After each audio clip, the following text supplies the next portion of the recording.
Dhalli namaa erga gadameessa haadha isaa bakka rakkinniif dhiphinni hin jirre, bakka beelli akkasumas immoo bakka dhukkubni hin jirre keessaa ba'ee erga gara dachee kana dhufee rakkinniif dhiphina garaa keessa dabarsuun ni beekama. Jireenya itti ulfaate injifachuudhaafis halkaniif guyyaa ifaacha. Kaan biyya keessa, kaan immoo jireenya injifachuudhaaf yommuu isaan biyya isaanii keessaa ba'anii biyya hambaatti dhiphatan argina. Egaayis dhiphina kanneen keessaa tokko dhukkuba. Dhukkubni karaa garaaraan kan ka'e namatti dhufuu danda'a. Akkuma beekamu akka lakkoofsa Awurooppaatti bara 2019 gara dhumaa keessa dhukkubni sardaan addunyaa kana jeeqe. Dhukkubni kun koronaa vaayirasii yookiin COVID-19 jedhamuun kan beekamu biyya Chaayinaa magaalaa Wuhan keessatti namni tokko qabamee addunyaa kana waliin ga'uun addunyaa kana miila tokkoon dhaabutti jiraachuun isaa beekamaadha. Dhibeen kun dhibee hamaadha. Biyyoonni baay'een, biyyoonni dinagdeen badhaadhan, biyyoonni qabeenyaan guddatan, biyyoonni sadarkaan fayyaa isaanii addunyaa irratti beekamaa ta'anis biyyoonni akka Ameerikaa utuu qoosanii dhibeen kun nun qaqqabu, dhibeen kun nun ga'u jedhanii utuu qoosanii yeroo ammaa Ameerikaa wargamaa fi sodaaf dhiphina guddaa keessa akka galtee beekamaadha. Ogeessonni fi saayinsoonni garaagaraas dhimma kanarratti halkaniif guyyaa mataa dhukkubsachuudhaan dhibee kanaaf furmaata barbaadutti jiru. Dhibeen kun dhibee laayyoo miti. Akkuma kanaan biyyoota Afrikaa garaagaraa keessa faca'uun biyya keenya Itoophiyaa keessas erga galee bubbuleera. Guyyaadhaa gara guyyaatti tokko lama jechuun amma guyyaa har'aatti namoonni 500 ol dhibee kanaan qabamu isaanii kan mirkanaa'edha. Kanaaf yeroo kanatti dhibeen koronaa vaayirasii yookiin COVID-19 kun abbaaf haadha ijoollee irraa galaafatee daa'imman qofaatti kan hambisu. Akkasumas immoo daa'imman nama guddaa nama xiqqaa kan jedhu utuu hin qusatiin lubbuu nama baay'ee dararaaf saaxilaa jira. Gaa'in dhaggeeffattoota keenyaa xalayaa onnee nama tuqu kan Dooktarri Xaaliyaan tokko barreessee gara afaan Oromootti isiniif hiikeera. Obsaan dubbisaa. Xalayaa kanas Dooktarri Xaaliyaan tokko akkas jechuudhaan namoota addunyaa irra jiraatan hundumaatiif barreesse. Isinis xalayaa kana dhaggeeffachuudhaan namoota jaallattan, firoota jaallattan hundumaa biraan ga'uudhaan dirqama keessan akka baatan gamanumaan isin beeksisa. Akkana jedha.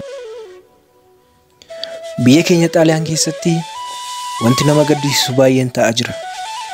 Namoonni umuriin isaanii deeme, kanneen umuriin isaanii fagaate baay'een osoo hin du'in dura fuula isaanii fi maddii isaanii irraa imimmaan yeroo dhangala'u argina. Bowwaachaa bu'aa. Balaa hamaa kana jalaa bahuuf illee carraa tokko hin qaban. Garuu akkasumaan callisanii du'uu waan hin barbaanneef baay'een isaanii kaameraatiin waraabamuun nagaan turaa, fayyaan turaa jedhanii yeroo du'an ija keenyaan argaa jirra. Yeroo baay'ee abbaa manaa fi haati manaa guyyaa tokko irra du'u. Akaakileewwanii fi abaaboleewwan ijoollee isaanii illee nagaa itti dhaamuu hin dandeenye. Dhibeen kun utaalloo yookiin diifa farraa baay'ee kan hammaatudha. Dhibeen kun utaalloo yookiin immoo diifa farraa adda kan ta'edha. Adaraa keessan vaayirasii koronaa utaalloo yookiin diifa jettanii waamina. Inni qaama isaa baay'ee ulfaataadha. Dhukkubsatoonni hamma arganuu dadhabuutti ga'u. Baay'een isaanii oksijiinii argatanii illee afura baafachuun garuu itti ulfaateera. Dhibee kana yaaluuf gosoota qorichaa muraasa fayyadamuuf yaallus bu'aan isaa dandeettii qaama dhukkubsatootaa irratti hundaa'a. Keessumaayyuu namoonni umuriin isaanii fagaate dhibee kana jala dhaabachuu hin danda'an. Amma nuyi hakiimonni fi narsonni kan biraa boo'itti jirra. Sababiin gadda keenyaaf boo'icha keenyaas lubbuu namoota baay'ee baraaruu dadhabuu keenya. Namoonni baay'een daandii jireenya isaanii lafarraa ija keenya duratti yeroo dhumatu ilaaluuf jirra. Yeroo waa'ee kana isinitti immoo namoonni baay'een ammallee gara hospitaala keenyaatti guuramaa jiru. Ariitiidhaan ciibsine yaaluuf kutaawwan baay'een nu barbaachisu. Dhibeen namoota hundumaa gosa tokkodha. Madaa'uu sombaa fi baay'ee madaa'uu sombaa yookiin pneumonia and severe pneumonia. Mee utaalloo yookiin difafa kam kan akkas nu godhu? Mee natti himi. Dhibeen addunyaa weeraru kun baay'ee dhibee saffisaan daddarbudha. Vaayirasiin kun guutummaatti kan adda ta'edha. Keessumaa namoota tokko tokkoo fi dhibeen kun baay'ee hammaataadha. Biyya keenya keessatti namoonni umrii isaanii 65 ol ta'an baay'een isaanii dhibee sukkaaraa qabu, dhiibbaa dhiigaas qabu. Namoota akkasiif dargaggoota tokko tokko dhibeen kun daraan hammaataadha. Dargaggoonni kamillee dhibee kan akka laayyootti ilaaluu hin qabdan. Yeroo kanatti hospitaala keenya keessa yaaliin baqaqsanii yaaluu hin jiru. Kutaawwan da'umsaaf gadameessa baay'eenis cufamanii jiru. Kutaawwan baqaqsanii yaaluu hundisaa gara kutaa balaa tasaa yookiin emergensiitti jijjiiramanii jiru. Amma namni hundumtuu dhibee daddarbaa vaayirasii koronaa kana waliin lola guddaa keessa jira. Sa'aan akkuma deemaa deemuun baay'inni namoota dhibee kanaan qabamanii baay'ee dabalaa jira. Baay'inni namootaa utuu addaan hin kutiin baay'ee dabalaa jira. Bu'aan qorannoo namootaas yeroodhaa yerootti dabalaa jira. Hundumtuu poozitiif jedha. Dhukkubsattoota gosa tokko ho'ina qaama baay'ee olaanaa, hafuura baafachuu dadhabuu yookiin hafuura ticcituu, qufaa, miira dadhabbii amma namaa hundumaa jechuu dandeenyutti kutaa dhibee tasaatti yaaliin akka kennamuuf hojjetamaa jira. Namoonni tokko tokko oksijiiniin kennameefillee hafuura baafachuu hin dandeenye. Yeroo ammaas oksijiinii kennuun gatii warqee caalaatti olaanaadha. Kun hundumtuu saffisa kamiin akka deemaa jiru amanuuf baay'ee nama rakkisa. Haa ta'u malee namni tokkollee taa'aa hin jiru. Amma halkan walakkaatti hojjechaa jira. Hakiimonni akkasumas narsoonni hojii isaanii itti fufanii jiru. Anis torban 2 guutuu gara mana kootti hin galle. Sababni isaas namoota umriin isaanii deeme kan waliin jiraadhu akkoo akaakayyuun koo abbootiin koo waan jiraniif. Isaaniif baay'ee waan sodaadhuuf gara mana koottis galaa hin jiru. Ijoollee koo bilbilaaf viidiyoon hin waliin haasa'a. Yeroo tokko tokko suuraa manaa koo gaafa argu baay'ee hin bo'a. Nuyi balleessaa tokkollee hin balleessine. Dhibeen kun akka maan taane warri odeessan dubbii sobaati.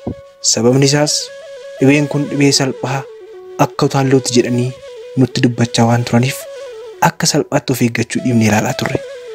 Amma garuu yeroo nutti darbeera. Adaraa keessan mana hin beekna.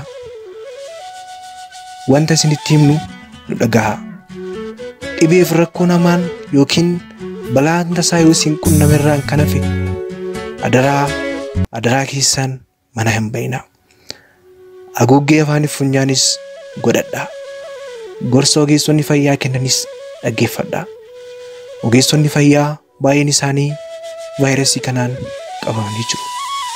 Maatiin isaanii baay'ee isaaniis du'aaf jireenya gidduu jira. Kanaaf ofii keessan oolchuudhaaf ammaa jalqaba hojjedhaa.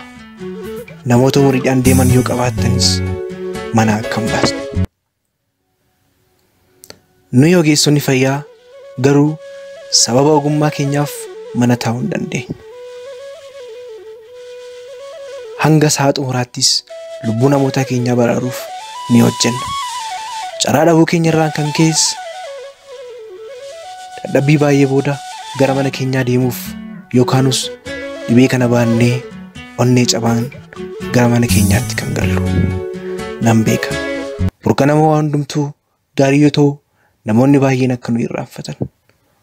Ofii keenyaa dabarsinee of kennuun jireenya namoota baay'ee du'arraa baraaruuf kan hojjennus amala ogummaa keenyaa waan ta'eef. Kanaaf hanga ammaatti dhibee kanaan namoota hin qabamne yoo taatan illee bakka namoonni baay'een itti argaman irraa deemuu of qusadhaa. Gara manneen fiilmii, muuziyeemii fi gara dirree kubbaa miilaas hin deemina. Keessumaa namoota umriin isaanii fagaatee fi yaada.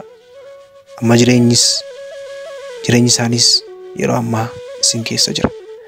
Isin yoo of eeggattan nuyi lubbuu namoota baay'ee baraaruu caalaatti isin lubbuu namoota baay'ee baraartu. Ammaaf isin kan baraaruu dandeessan isiniif isaaniin qofa. Ammaaf isaaniin kan baraaruu dandeessan isiniif isin qofa. Ergaa kana adaraa namoota biraan naaf ga'a. Namoota jaallattan namoota hundumaatiif karaa meseejiis karaa Facebook keessaniis forward gochuun namoota hundumaan biraan naaf ga'a. Vaayirasii koronaa irraa of eegaa. Dr. Daniel Machini Hospitaala Laga Baasteenirraa.